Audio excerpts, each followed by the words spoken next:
नमस्ते गुरुकुलियंस। आज हम फिर आपके सामने एक नई वीडियोस लेकर उपस्थित हुए हैं, जिसमें आज हमारा विषय है भाषा विचार। इससे पहले हमने आपको साहित्य में प्रथम कविता करवाई थी, वह चिड़िया जो। आशा है कि आपको वो समझ आई होगी। आज हम व्याकरण का विषय लेकर आए हैं, भाषा विचार। इस विषय में हम आपको करवाएंगे कि भाषा क्या है, भाषा के रूप कौन कौन से हैं, भारतीय संविधान में भाषा कितनी हैं, कितनी भाषाओं को मान्यता दी गई है, इन सभी पर विस्तार से वर्णन किया जाएगा। हम सभी जानते हैं कि पहले मनुष्य के पास भाषा नहीं थी। वो संकेतों के माध्यम से अपने विचारों को दूसरों के सामने प्रकट करता था, दूसरों के विचारों को समझता था, परंतु उसे अपने विचारों को समझने में और दूसरों के सामने प्रकट करने में काफ़ी कठिनाई होती थी। तो धीरे धीरे मनुष्य ने अनेक ध्वनि चिन्ह बनाए। उन ध्वनि चिन्ह से नए शब्दों का निर्माण हुआ और उन शब्दों से भाषा का विकास हुआ। अतः भाषा क्या है? भाषा सार्थक ध्वनियों का एक समूह है और भाषा के द्वारा जो सब धीरे धीरे मनुष्य ने नए जो शब्दों का निर्माण किया, उन्हीं से जो भाषा विकसित हुई है और अपने विचारों को दूसरों के सामने प्रकट करने लगा। और भाषा की उत्पत्ति कैसी हुई, किस धातु से बनी? भाषा शब्द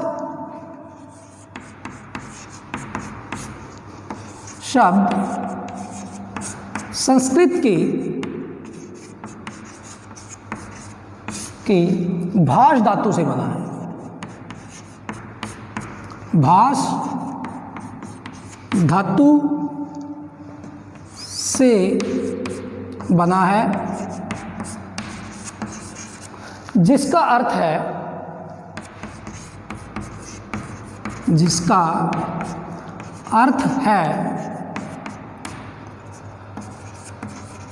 है बोलना। क्या है? बोलना। अर्थात अपने विचारों को दूसरों के सामने प्रकट करना। तो भाषा की परिभाषा क्या हुई?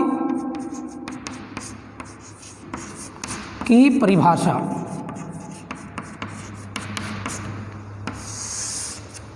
भाषा वह माध्यम है, भाषा वह माध्यम है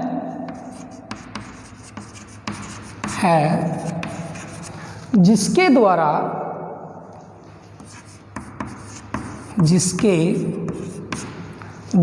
हम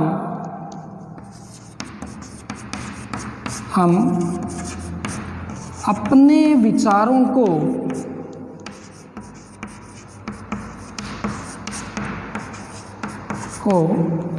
बोलकर या लिखकर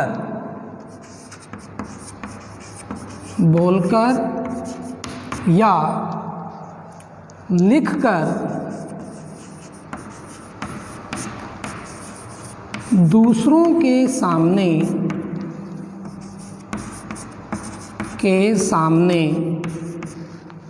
प्रकट करते हैं,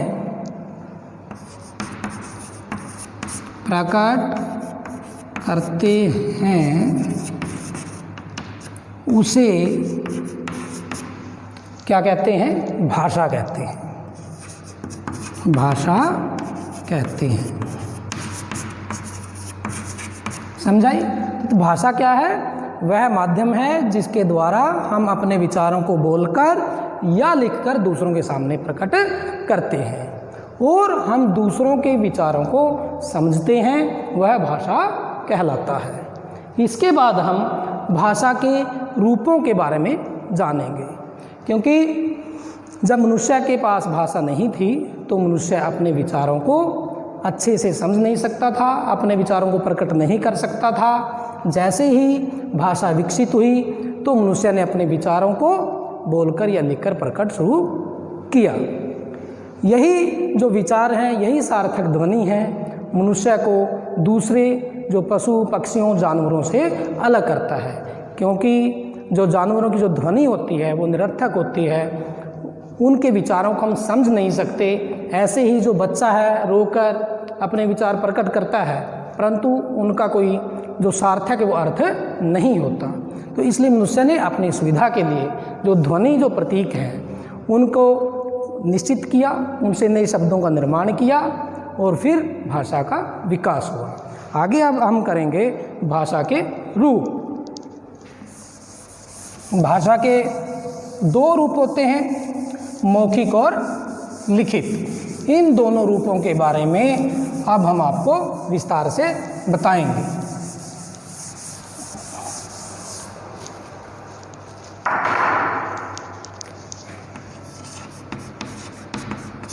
भाषा के दो रूप होते हैं, दो रूप होते हैं। पहला है लिखित,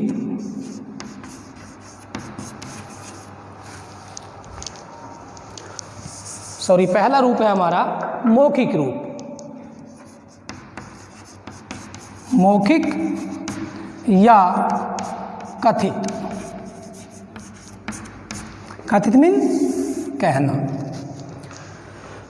जब हम अपने विचारों को बोलकर दूसरों के सामने प्रकट करते हैं, हम उसे मौखिक रूप कहते हैं। जब हम अपने विचारों को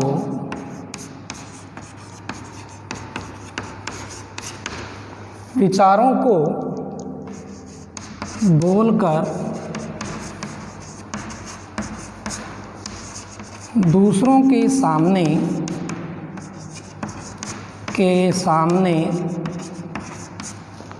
प्रकट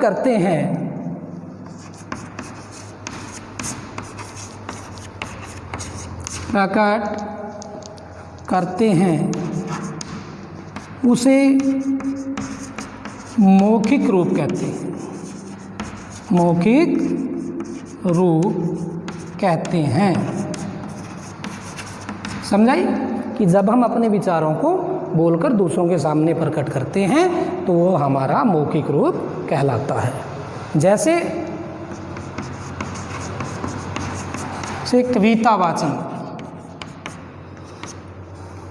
कविता वाचन करना, भाषण देना,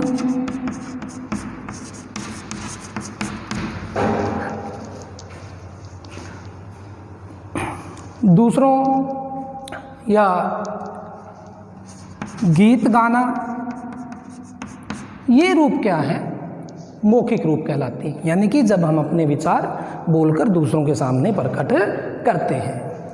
ये जो रूप है भाषा का हमारा स्थायी नहीं होता, क्योंकि हम इसको संजोकर नहीं रख सकते, स्थायी नहीं रख सकते। इसे हम भाषा का प्राचीन रूप भी कहते हैं। उसके बाद हमारा दूसरा रूप है भाषा का, वो है लिखित भाषा। लिखित भाषा वह माध्यम है भाषा का जिसके द्वारा हम अपने विचार लिखकर दूसरों के सामने प्रकट करते हैं। लिखित भाषा। लिखित भाषा में क्या है? जब हम अपने विचार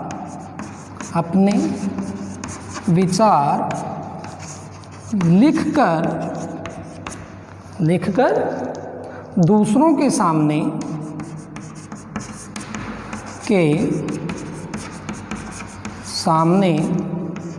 प्रकट करते हैं, उसे क्या कहते हैं? लिखित भाषा। ये क्या होता है? लिखित भाषा। लिखित भाषा के भी अनेक रूप हैं, जैसे कहानी लिखना,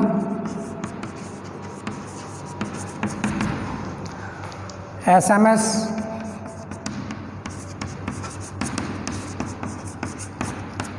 निबंध, संस्मरण आदि। जब हम अपने विचारों को लिखकर दूसरों के सामने प्रकट करते हैं तो वो हमारा लिखित रूप कहलाता है। समझाई? ये थे हमारे भाषा के दो रूप, मौखिक और लिखित रूप। उसके बाद हमारे आते हैं भाषा के कौशल। मौखिक रूप क्या होता है? जब हम अपने विचारों को बोलकर प्रकट करते हैं। और लिखित रूप क्या होता है? जब हम अपने विचारों को लिखकर दूसरों के सामने प्रकट करते हैं तो वो भाषा का लिखित रूप कहलाता है। तो ये हमारे भाषा के दो रूप हैं। उसके बाद हमारे पास आता है भाषा में भाषा के कौशल। भाषा के कौन कौन से कौशल हैं वो हम आपको बताएंगे थोड़े संक्षिप्त रूप में। भाषा के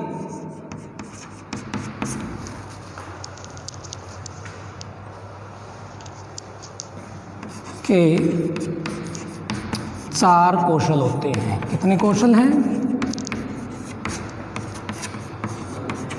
कौशल होते हैं। सुनना, बोलना, पढ़ना और लिखना। ये भाषा के हमारे चार कौशल होते हैं। सुनना, बोलना, पढ़ना और लिखना। ये भाषा के चार कौशल होते हैं। उसके बाद आता है हमारे भाषा की हमारी राजभाषा क्या है, राष्ट्रभाषा क्या है, मातृभाषा किसे कहते हैं, बोली किसे कहते हैं। तो हमें ये देखना है कि जो हमारी जो राष्ट्रभाषा है, राजभाषा है, वो कौन सी है। तो हम यहाँ पर सबसे पहले जो हमारी जो राजभाषा के रूप में और राष्ट्रभाषा के रूप में हिंदी को कब मान्यता दी गई, इसके बारे में आपको बताएंगे। तो सबसे पहले हम बताते हैं कि हिंदी को राजभाषा कब घोषित किया गया। हिंदी को 14 सितंबर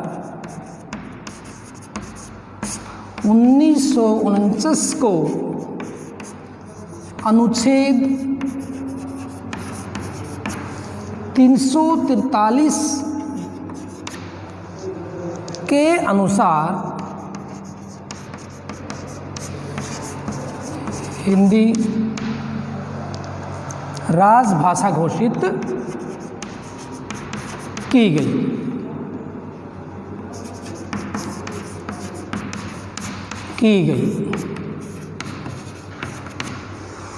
तो हमारे देश में हिंदी और अंग्रेजी दोनों ही भाषाएं राजभाषा के रूप में काम करती हैं। हर राज्य भारत का हिंदी या अंग्रेजी को अपने राजभाषा के रूप में अपना सकता है।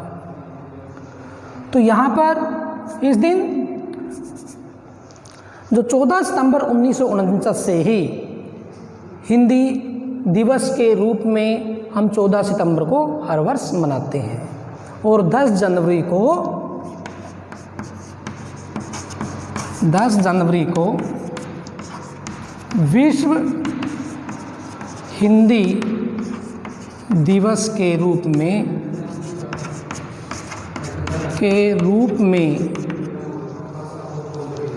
मनाया जाता है।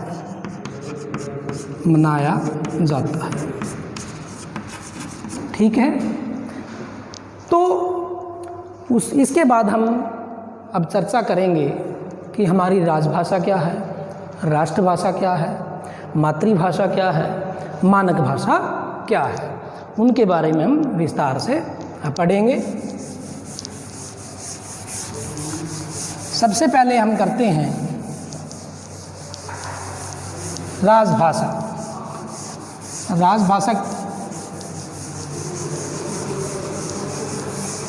क्योंकि हमने पढ़ा कि हमारी राजभाषा क्या है।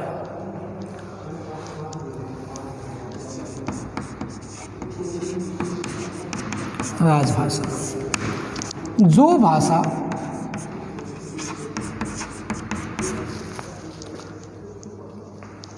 सरकारी कामकाज के रूप में प्रयोग की जाती है उसे हम राजभाषा कहते हैं। जो भाषा हमारे सरकारी कार्यालयों में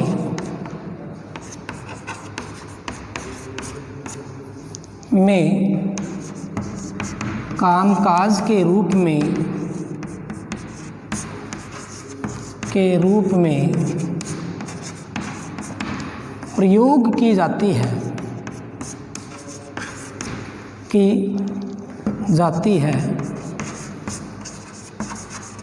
उसे क्या कहते हैं? राजभाषा कहते हैं। हरियाणा में हिंदी को अधिकतर राजभाषा के रूप में प्रयोग किया जाता है और केरल आदि जो दक्षिण में कुछ ऐसे राज्य हैं जिन्होंने अंग्रेजी को अपनी राजभाषा के रूप में। उसके बाद हमारा है राष्ट्रभाषा। राष्ट्रभाषा क्या है? जो भाषा देश के अधिकतर लोगों द्वारा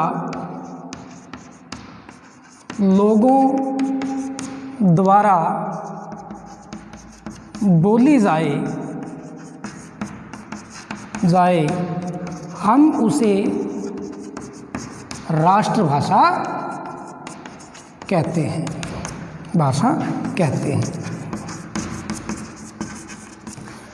हिंदी भारत में लगभग 70% लोगों द्वारा बोली जाती है, इसलिए हिंदी को राष्ट्रभाषा भी कहा जाता है। और अब हमारा मातृभाषा। जो भाषा बच्चा अपने परिवार से, अपनी माँ से सीखता है, हम उसे मातृभाषा कहते हैं। क्योंकि जब बच्चा बोलता है तो अपनी माँ द्वारा बोली गई भाषा को ही ग्रहण करता है। किसी बच्चे का जन्म हरियाणा में हुआ है तो वो हरियाणवी बोलेगा, बिहार में हुआ है तो अपनी माता की यदि भाषा बिहारी है वो बिहारी बोलेगा, पंजाब में हुआ तो पंजाबी बोलेगा। यानी जो बच्चा अपने परिवार से, अपनी माँ से जो भाषा वो सीखता है वो मातृभाषा कहलाती है। तो हिंदी आज हमने पढ़ा भाषा क्या है, हमारी राजभाषा क्या है, राष्ट्रभाषा क्या है, मातृभाषा क्या है। जो भाषा बच्चा अपनी परिवार से सीखता है उसे हम क्या कहते हैं? मातृभाषा कहते हैं। तो इस अध्याय में हमने पढ़ा कि भाषा का क्या अर्थ है, भाषा की उत्पत्ति कैसी हुई, भाषा के रूप कौन से हैं, भाषा के कितने कौशल हैं, राजभाषा क्या है, राष्ट्रभाषा क्या है, मातृभाषा क्या है, हिंदी को राष्ट्रभाषा कब घोषित किया। इन सभी रूपों को हमने इस अध्याय में जाना। अगले अध्याय में आपको हम इसका और अधिक विस्तृत रूप, बोली, लिपि क्या है, उपभाषा क्या है, भाषा हमारे संविधान में कितनी भाषाओं को मान्यता दी गई है, वो कौन कौन सी हैं, व्याकरण क्या है, व्याकरण के अंग कौन कौन से हैं, इन सभी के बारे में हम जानेंगे। तब तक आज के द्वारा जो हमारा किया गया काम है आप अच्छे से इसको रिवाइज करेंगे, याद करेंगे और जल्द ही हम इसकी जो PDF है वो भी आपको भेजेंगे। आशा है कि आप सभी घर पर सुरक्षित होंगे और अपनी अध्ययन प्रक्रिया को निरंतर जारी रखेंगे। आज के लिए इतना ही। हाजिर होंगे अगली वीडियो में इसी अध्याय को आगे लेकर। नमस्ते, जय हिंद।